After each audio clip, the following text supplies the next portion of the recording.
Confesión Bautista de Fe de 1689.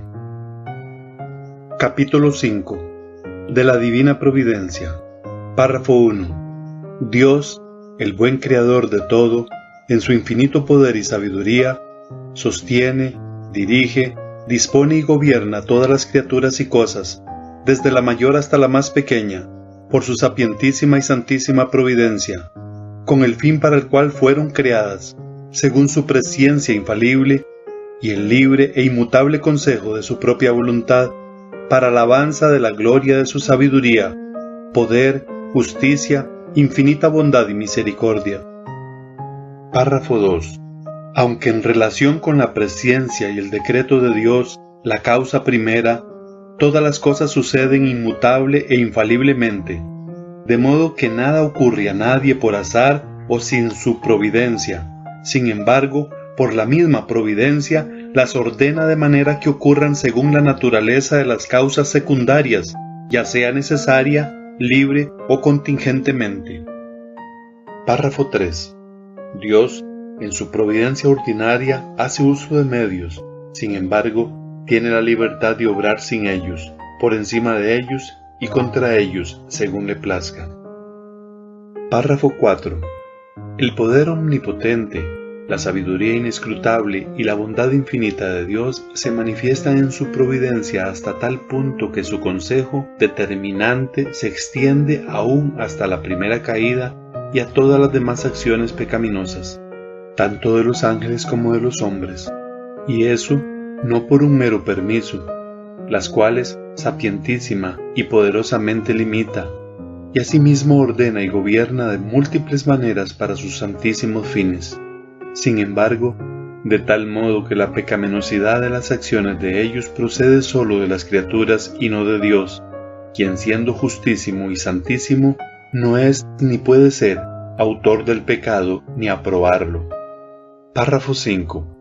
El Dios sapientísimo, justísimo y clementísimo a menudo deja por algún tiempo a sus propios hijos en diversas tentaciones y en las corrupciones de sus propios corazones, a fin de disciplinarlos por sus pecados anteriores o para revelarles la fuerza oculta de la corrupción y del engaño de sus corazones, para que sean humillados y para llevarlos a una dependencia de Él más íntima y constante para su apoyo en Él, y para hacerlos más vigilantes contra todas las ocasiones futuras de pecado, y para otros fines santos y justos. Por consiguiente, todo lo que ocurre a cualquiera de sus escogidos es por su designio, para su gloria y para el bien de ellos. Párrafo 6. En cuanto a aquellos hombres malvados e impíos a quienes Dios, como juez justo, ciega y endurece a causa de su pecado anterior, no sólo les niega su gracia, por la cual podría haber iluminado su entendimiento y obrado en sus corazones, sino que también algunas veces les retira los dones que tenían y los deja expuestos a las cosas que su corrupción convierte en ocasiones de pecado, y, a la vez, los entrega a sus propias concupiscencias, a las tentaciones del mundo y al poder de Satanás, por lo cual sucede que se endurecen bajo los mismos medios que Dios emplea para ablandar a otros. Párrafo 7. Del mismo modo que la providencia de Dios alcanza en general a todas las criaturas, así también de un modo más especial cuida de su iglesia y dispone todas las cosas para el bien de la misma.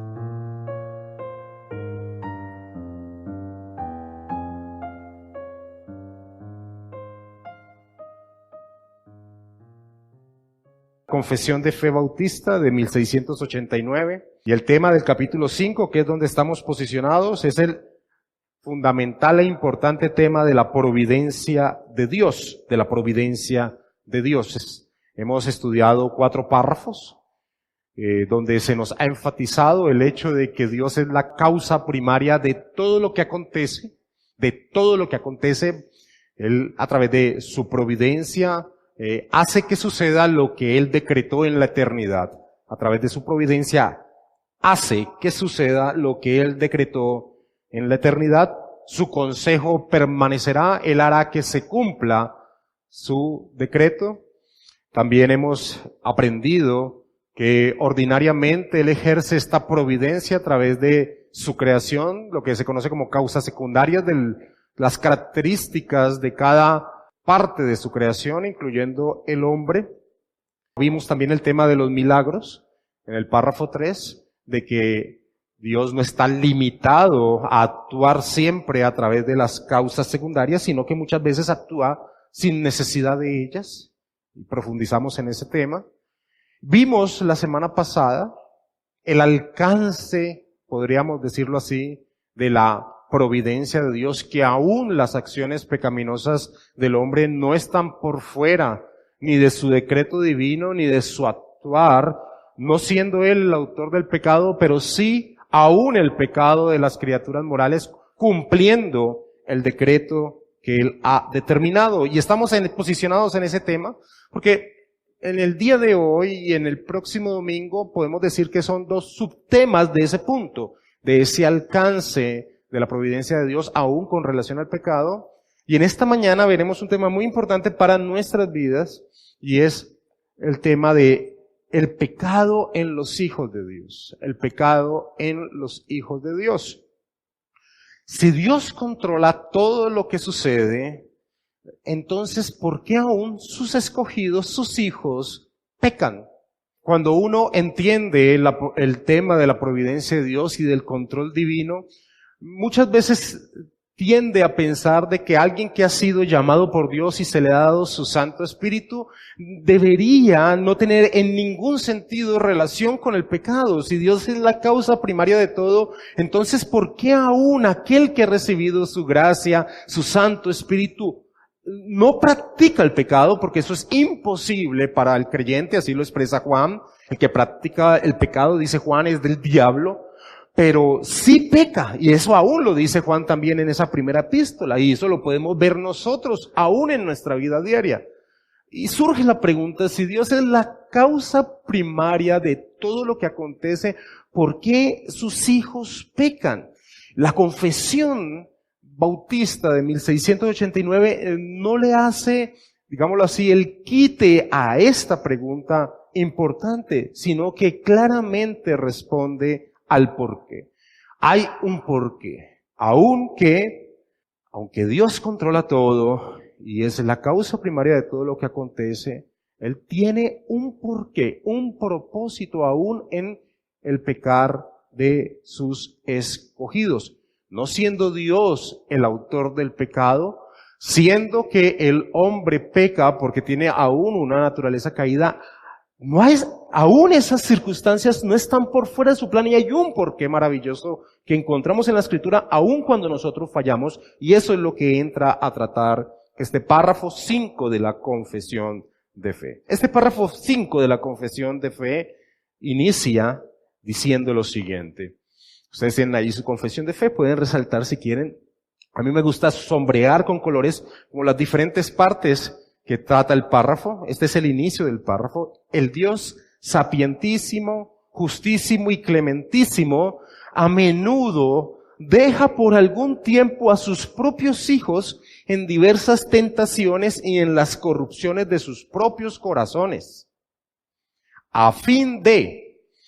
La primera parte, entonces, tiene algo que vamos a tratar ahora, describe atributos divinos, nos enseña acerca que Dios a menudo deja que sus hijos caminen en su naturaleza pecaminosa, pero dice el por qué, porque recordemos que estamos en el tema de la providencia de Dios, de que todo lo que acontece según el accionar, el plan divino, el control divino, a fin de disciplinarlos por sus pecados anteriores o para revelarles la fuerza oculta de la corrupción y del engaño de sus corazones, para que sean humillados y para llevarlos a una dependencia de Él más íntima y constante para su apoyo en Él, y para hacerlos más vigilantes contra todas las ecuaciones futuras de pecado y para otros fines santos y justos. Esa es la primera parte de este párrafo que trata este profundo tema. Ahora, el párrafo inicia resaltando 3 atributos divinos. Dice, el párrafo, el Dios sapientísimo, justísimo y clementísimo. Sapientísimo, justísimo y clementísimo. Y es interesante notar que de los 5 párrafos que hemos estudiado en torno a la providencia de Dios, 3 de ellos inician resaltando los atributos divinos. Por ejemplo, el primer párrafo que estudiamos, que es el párrafo 1 del capítulo 5, que habla de la providencia, inicia diciendo, Dios, el buen creador de todo, en su infinito poder y sabiduría. El párrafo 4 que estudiamos la semana pasada inicia diciendo, el poder omnipotente, la sabiduría inescrutable y la bondad infinita de Dios. Y en este párrafo que vamos a estudiar en esta mañana inicia diciendo, el Dios sapientísimo, justísimo y clementísimo. ¿Por qué? ¿Por qué estos párrafos que tratan este tema tan profundo acerca de la providencia de Dios inician resaltando los atributos divinos? Porque si algo debe quedar en la vida del creyente en torno a la doctrina de la providencia de Dios, es una seguridad de su destino. Es una seguridad de lo que acontece en su propia vida, así no lo pueda entender. Es la seguridad de que no estamos en las manos del destino caprichoso. Es la seguridad de sabernos siendo dirigidos por un Dios sapientísimo, todopoderoso, bondadoso, que tiene un plan con nuestra vida. Y eso es lo que dice precisamente el último párrafo de este capítulo, que lo veremos dentro de 2 semanas o posiblemente en la próxima. Dice el último párrafo de la providencia, del mismo modo que la providencia de Dios alcanza en general a todas las criaturas, así también de un modo más especial cuida de su iglesia y dispone todas las cosas para el bien de la misma. Si tú tomas un texto de la providencia de Dios, por ejemplo, el texto clásico de John Flavel de la providencia de Dios, tú vas a encontrar que el énfasis de ese texto, de ese librito, es entender, dar tranquilidad en torno al recorrido que caminamos los hijos de Dios, porque Dios tiene un plan con nosotros. Y por eso estos párrafos en torno a la providencia divina inician resaltando los atributos de Dios, los atributos divinos, omnipotente, sabiduría, bondad, sapientísimo, justísimo, clementísimo, en infinito en poder y sabiduría. Es para resaltar que hay un plan divino que Dios está llevando a buen término, así como dice Filipenses 1:6. Estando persuadido de esto, le dice Pablo a la iglesia en Filipos, que aquel que comenzó la buena obra la llevará a buen término hasta el día de Jesucristo. Es una seguridad que debe tener el tema de la providencia de Dios en torno a nuestra existencia. De allí, por ejemplo, y quiero tocar este punto y también se tocará hacia el final cuando estudiamos el párrafo 7 de este capítulo. Eso es lo que tiene que quedar en nuestra vida. Como decía, no sé si la semana pasada, la teología que se queda en una descripción mental, intelectual, no sirve de nada. Si hay algo que los puritanos nos enseñaron a nosotros, es que la teología debe convertirse en vida. Debe ser un aliciente a nuestra existencia, la manera en que vivimos. Y si hay algo, soy reiterativo, redundante en esto, si hay algo que nos debe quedar en torno a la providencia de Dios, es la seguridad en torno a nuestro destino, en torno a nuestro camino. Por ejemplo, el apóstol Pablo en Romanos capítulo 8 expresa, y todos conocemos aquellos pasajes 8, 28 y 29, que Dios al que predestinó también llamó, también justificó y también glorificó. Es como si el apóstol Pablo viese el pasado eterno, si pudiéramos llamarle pasado a la eternidad, lo que sucedió en la eternidad, ve lo que está aconteciendo en su vida y no tiene ninguna duda de lo que va a acontecer hacia futuro en su vida. De allí que pueda decir el apóstol Pablo más adelante en ese mismo capítulo, por lo cual estoy seguro, dice el apóstol Pablo, por lo cual estoy seguro. Y eso es lo que debe quedar en nosotros cuando estudiamos el tema de la providencia de Dios, por lo cual estoy seguro de que ni la muerte, ni la vida, ni ángeles, ni principados, ni potestades, ni lo presente, ni lo porvenir, ni lo alto, ni lo profundo, ni ninguna otra cosa creada nos podrá separar del amor de Dios que es en Cristo Jesús, Señor nuestro? Es una seguridad que expresa el apóstol Pablo en ese capítulo al ver el control divino, el plan eterno, el que está siendo llevado a cabo y no tiene ninguna duda en torno a lo que acontecerá. Ese es el objetivo que debe quedar en nuestra existencia en torno a la doctrina de la providencia de Dios. Pero volvamos a centrarnos entonces en el párrafo 5, que habla acerca del pecado en el creyente. Hasta ese punto tiene un objetivo Dios en torno a todo lo que acontece. Y vamos a volver a leer esta primera parte del párrafo. Dice, el Dios sapientísimo, justísimo y clementísimo, a menudo deja por algún tiempo a sus propios hijos en diversas tentaciones y en las corrupciones de sus propios corazones. Pero hay un porqué, a fin de disciplinarlos por sus pecados anteriores o para revelarles la fuerza oculta de la corrupción y del engaño de sus corazones, para que sean humillados y para llevarlos a una dependencia de Él más íntima y constante para su apoyo en Él y para hacerlos más vigilantes contra todas las ocasiones futuras de pecado y para otros fines santos y justos. Maravilloso. Ahora, hay algo que es claro dentro de este párrafo y es algo que tal vez algunos desconozcan y otros ya conozcamos de una manera más clara, más específica. Y es que nosotros tenemos un corazón engañoso. Si hay un buen consejo que un pastor le puede dar a un creyente en cualquier momento de su vida cristiana es: no confíes en ti. No confíes en ti. Desconfía siempre en ti. Y uno de los propósitos de que Dios permita que el Hijo suyo, que aquel que tiene su Santo Espíritu aún caiga en momentos, no en práctica, vuelvo y repito, sino en momentos de que peca, dice la confesión, es para revelarles la fuerza oculta de la corrupción y del engaño de sus corazones. La fuerza oculta de la corrupción y del engaño de sus corazones. Todos conocemos lo que el libro de Jeremías nos describe acerca de el corazón del hombre. Dice, engañoso es el corazón más que todas las cosas y perverso. Y hace una pregunta, ¿quién lo conocerá? Ahora, la respuesta no es lo conocerá cada persona dentro de su ser. Esa no es la respuesta que da la Escritura. Engañoso es el corazón más que todas las cosas. ¿Quién? Y perverso, ¿quién lo conocerá? La respuesta no es como nosotros podemos imaginar de nosotros nos conocemos a nosotros mismos. No, esa no es la respuesta que da la Escritura. Dice, solo Dios, yo Jehová, es el que conoce lo que hay en el corazón de cada persona. Y esto es importante en torno a lo que está diciendo la confesión de fe en ese párrafo 5. Hay un propósito aún de que Dios permita que su Hijo peque.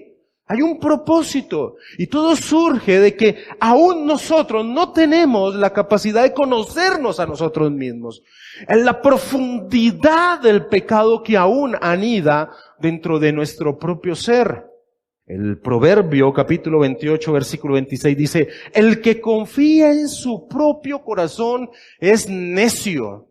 El que confía en su propio corazón es necio. Juan Calvino decía lo siguiente en torno a este punto.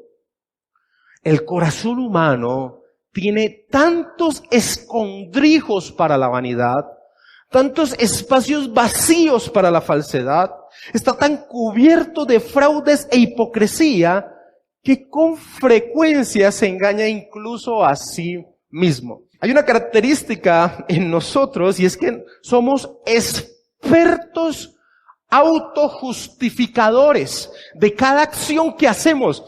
Cuando el Señor Jesucristo dice, saca la viga que hay en tu ojo para que puedas sacar la paja que hay en el ojo de tu prójimo, aunque es una manera hiperbólica de hablar del Señor Jesucristo, está dando una verdad. No tenemos la capacidad muchas veces de ver lo que otros ven claramente. lo que otros ven claramente, y eso se debe a que somos expertos autojustificadores. Todos no actuamos conscientemente muchas veces de la acción pecaminosa que estamos realizando, y si lo hacemos, le colocamos una cubierta de disculpa. Por eso es necesario que Dios en algunas ocasiones, como dice la confesión de fe, permita que aún sus hijos anden en su pecado, pero con un propósito. Tiene un propósito el Señor. Y vamos a ver ejemplos de dicho propósito que aún los presenta la Escritura. Vamos a traer al rey Ezequías. El rey Ezequías fue uno de los buenos reyes que tuvo el reino del sur, el reino de Judá. En Segunda de Crónicas, capítulo 32, versículo 25, se nos habla que aún dándosele la misericordia de alargar sus días, lo cual le pidió Ezequías al Señor, dice Segunda de Crónicas 32, 25, mas Ezequías no correspondió al bien que le había sido hecho. Los versículos anteriores de este versículo 25 del capítulo 32 de Segunda de Crónicas resaltan algo que debe ser una alerta para cualquier hombre, y los versículos anteriores resaltan que Ezequías fue prosperado mucho. Siendo él el rey del reino del sur, fue prosperado mucho Ezequías, y hay un peligro en ese sentido en torno al hombre, y es lo que va sucediendo en el corazón humano, y es el orgullo que se le va levantando. Dice, mas Ezequías no correspondió al bien que le había sido hecho, sino que se enalteció su corazón. Y vino la ira contra él y contra Judá y Jerusalén. Ahora, ¿por qué Dios permitió que este proceso de enaltecimiento tomara un rumbo en la vida de Ezequías? La misma Escritura lo responde en el versículo 31. Mas en lo referente a los mensajeros de los príncipes de Babilonia, Ezequías estaba tan orgulloso de lo que estaba aconteciendo en el reino del sur, que fue tan poco precavido, de que cuando vinieron unos personajes de Babilonia que ya estaba empezando a levantarse como un imperio, llevó y les mostró todas las riquezas que habían en el templo del Señor, jactándose del poder que tenía. Eso fue un aval para lo que después vino y sucedió con Babilonia en torno a ellos. Mas en lo referente a los mensajeros de los príncipes de Babilonia que enviaron a él para saber del prodigio que había acontecido en el país, dice la Escritura el porqué. Dios lo dejó para probarle, para hacer conocer todo lo que estaba en su corazón. Ezequías se humilla de esto que hizo. El mal no viene en sus días, pero el mal llegará después al pueblo. Pero la Escritura nos dice que el porqué, para que se saliera a flote lo que estaba escondido en el corazón de Ezequías, ese orgullo que se había levantado dentro de su ser. Y este mismo ejemplo lo podemos ver con el gran rey David. También el rey David se enorgulleció. Era tan poderoso el reino de Israel que nadie podía hacerle frente. David fue un poderoso guerrero, dio al reino de Israel dominio maravilloso sobre la tierra que le había sido prometido, y él se enorgullece, y como vimos la semana pasada, manda a hacer un censo, manda a realizar un censo. Como vimos la semana pasada, no hay nada que esté fuera del propósito divino, y eso es lo que nos enseña el versículo 1 del capítulo 24. Pero el punto aquí es que David se había enorgullecido, pero para David no era evidente su orgullo. Para David no era evidente su orgullo. Ahora, ¿cuál era el problema de hacer un censo? Se preguntarán muchas personas. El problema de hacer un censo es, primero que todo, es que Dios había ordenado que no se censara. Y eso debería ser suficiente para que los hijos de Dios no fuesen en contra de lo que él había determinado. Pero había un porqué. Porque cuando se mandaba a censar, o había una de estas dos opciones, o se desconfiaba de Dios en torno a si tendremos la capacidad de ejército para responder ante nuestros enemigos, O como en este caso de David, se censaba para exaltar el gran ejército que se tenía, desconociendo que el triunfo en las batallas no las daba ni lo grande ni lo pequeño del ejército, sino el favor divino. Ese era el problema que había en torno al censo. Ahora, este pecado estaba tan oculto en el corazón de David, él no se da cuenta que lo tiene. Y es tan evidente en la Escritura que un hombre que es perverso como uno de sus principales generales, Joab, se da cuenta del pecado que está haciendo David y le advierte. Mira, en el versículo 3 dice, Joab respondió al rey, añada Jehová tu Dios al pueblo 100 veces tanto como son. En otras palabras, es visible que tenemos un gran ejército, pero dice, y que lo vea mi señor el rey, mas ¿por qué se complace en esto mi señor el rey? Un hombre tan perverso como Joab puede ver el pecado de David, pero para David es oculto su pecado, porque somos expertos autojustificadores. Ahora, Dios permite que ese pecado de orgullo siga su camino, pero con el objetivo de que David pueda ver el estado aún de su pecaminosidad, que sería oculto si Dios no permitiera que aún sus hijos pecaren y recibiesen las consecuencias de su pecado. Dice en el versículo 10 de ese mismo capítulo 24 de 2 de Samuel, después que David hubo censado al pueblo, le pesó en su corazón y dijo a Jehová, yo he pecado gravemente por haber hecho esto. Mas ahora, oh Jehová, te ruego que quites el pecado de tu siervo, porque yo he hecho muy neciamente. Solo cuando ya el pecado se da, David es consciente de lo que ha hecho y las consecuencias van a ser tremendas en torno a el actuar de David. Pero el propósito era que David fuese consciente del pecado que era oculto a sus ojos, y eso es lo que la confesión enfatiza, uno de los propósitos por el cual Dios deja que sus hijos caminen en algunas ocasiones en pecados. Pero también dice la confesión de fe, no solo para revelar lo que hay en el oculto corazón, sino para que sean humillados y para llevarlos a una dependencia de Él más íntima y constante para su apoyo en Él. Ese es otro propósito que resalta la confesión. Para que sean humillados sus hijos y para llevarlos a una dependencia de Él más íntima y constante para su apoyo en Él. Hay un gran peligro en la vida de los creyentes. Y el mismo apóstol Pablo lo dice en 1 Corintios capítulo 10. El que piense que esté firme, mire que no caiga. El que piense que esté firme, mire que no caiga. Y muchas veces en nuestro caminar, en nuestra vida cristiana, pensamos que estamos en un estado espiritual tan fuerte que no tenemos posibilidad de caer. Mis hermanos, nosotros debemos ser muy celosos y vigilantes de nuestros pasos, de nuestro propio ser. Desconfiemos de nosotros mismos. Es el mejor consejo, una vez más lo digo, la segunda vez que lo digo.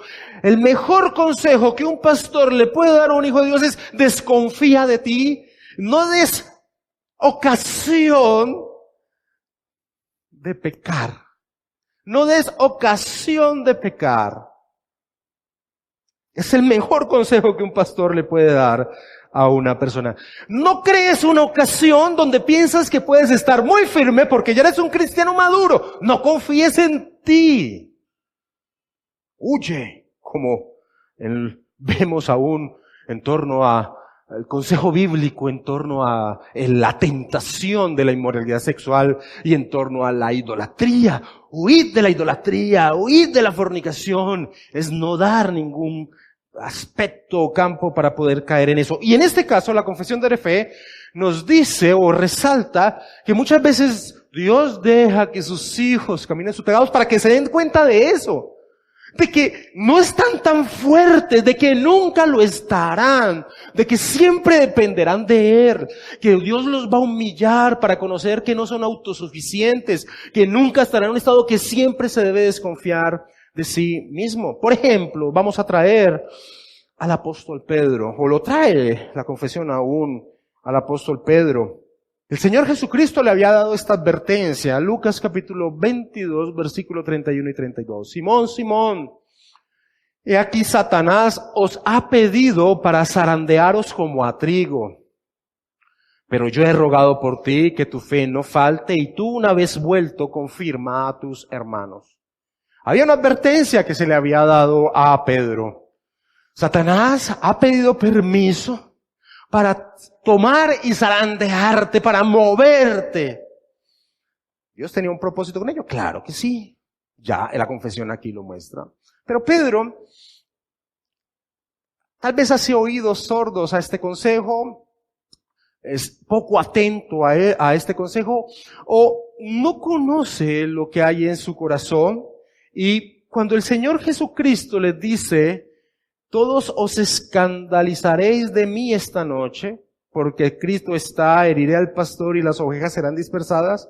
Pedro responde, aunque todos se escandalicen, yo no. Y le dijo Jesús, de cierto te digo que tú hoy, en esta noche, antes que el gallo haya cantado 2 veces, me negarás 3 veces. Mas él con mayor insistencia decía, si me fuere necesario morir contigo, no te negaré. También todos decían lo mismo. Ahora, Pedro decía esto no como no fingiendo. Pedro lo decía porque así lo sentía. No, si me es necesario morir contigo, aún todos se vayan, yo no me escandalizaré contigo. Y si tengo que morir contigo, pues moriré contigo. Pedro no lo está diciendo fingidamente. Pedro lo sentía. Muchas veces nosotros podemos ver en un estado de fortaleza, pero estamos desconociendo realmente nuestra necesidad constante de Dios y de dependencia de Él. Pues así sucedió. Pedro nos dice, Marcos, estando Pedro abajo en el patio, vino una de las criadas del sumo sacerdote y cuando vio a Pedro que se calentaba mirándole, dijo, ¿tú también estabas con Jesús el Nazareno? Mas él negó diciendo, no le conozco, ni sé lo que dices. Y salió a la entrada y cantó el gallo. Y la criada, viéndolo otra vez, comenzó a decirle a los que estaban allí, este es de ellos. Pero él negó otra vez. Y poco después, los que estaban allí dijeron otra vez a Pedro, verdaderamente tú eres de ellos, porque eres Galileo y tu manera de hablar es semejante a la de ellos. Entonces él comenzó a maldecir y a jurar, no conozco a este hombre de quien habláis. Y el gallo cantó la segunda vez. Entonces Pedro se acordó de las palabras que Jesús le había dicho, antes que el gallo cante 2 veces, me negarás 3 veces, y pensando en esto, lloraba.